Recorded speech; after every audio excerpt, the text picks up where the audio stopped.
Hello friends, இந்த வீடியோவில் Samsung மொபைல்ஸில் data யூசேஜையும் network ஸ்பீடையும் எப்படி இங்கே நோட்டிஃபிகேஷன் பேனலில் டிஸ்ப்ளே பண்ண வைக்கிறங்கிறத பார்க்க போகிறோம்.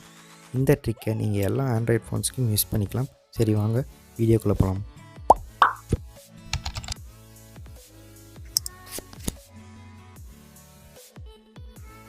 உங்கள் ஃபோனோட இன்டர்நெட் ஆன் பண்ணிக்கோங்க. ப்ளே ஸ்டோரில் ஒரு ஆப் டவுன்லோட் பண்ண வேண்டியது வரும். அந்த ஆப்பை பேர் இன்டர்நெட் ஸ்பீட் மீட்டர் லைட். டிஸ்கிரிப்ஷனில் லிங்க் இருக்குது, அதை கிளிக் பண்ணி போய் டவுன்லோட் பண்ணிக்கோங்க.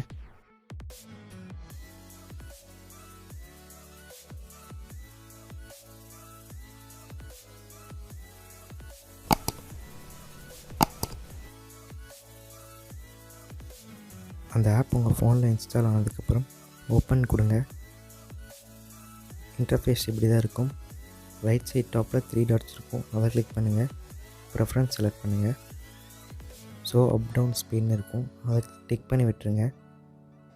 அதை டிக் பண்ண உடனே மேலே உங்கள் நோட்டிஃபிகேஷன் பேனலில் நெட்வொர்க் ஸ்பீட் ஷோ ஆகும். கீழே ஸ்க்ரால் பண்ணால் அட்வான்ஸ் செட்டிங்ஸ் ஒரு ஆப்ஷனுக்கும் அதை கிளிக் பண்ணி உள்ளே போய்க்குங்க. ஆட் டு ஒயிட் லிஸ்ட்னு ஒரு ஆப்ஷனுக்கும் அதை கிளிக் பண்ணால் உங்கள் பேட்டரி ஆப்டிமைசேஷன் செட்டிங்ஸ் உள்ளே போகும். அதில் ஆல் செலக்ட் பண்ணிக்கோங்க. இப்போது சர்ச்சில் போய் இன்டர்நெட் ஸ்பீட் மீட்டர் லைட்னு டைப் பண்ணுங்கள். அந்த ஆப்ஷனை மட்டும் ஆஃப் பண்ணி விட்டுருங்க. இப்போ பேக் வந்துடுங்க. ஆர்டர்னு டிக் மார்க் காட்டும், அது வந்தாவே ஓகே. இப்போ ஹோமுக்கு நோட்டிஃபிகேஷன் பேனலில் பாருங்கள், டேட்டா யூசேஜும் நெட்வொர்க் ஸ்பீடும் டிஸ்பிளே ஆகும். என்னதான் இருந்தாலும் இது ஒரு தேர்ட் பார்ட்டி அப்ளிகேஷன் தான். அப்கமிங் 1 UIயில் சாம்சங் இந்த ஃபீச்சர் ஆட் பண்ணால் நல்லாயிருக்கும். இந்த ஆப் எல்லா சாம்சங் மொபைல்ஸ்லேயும் ஸ்மூத்தாக இருந்தது, எந்த ஒரு ப்ராப்ளமும் இல்லை. இந்த ட்ரிக்கை நீங்கள் யூஸ் பண்ணி பாருங்கள்.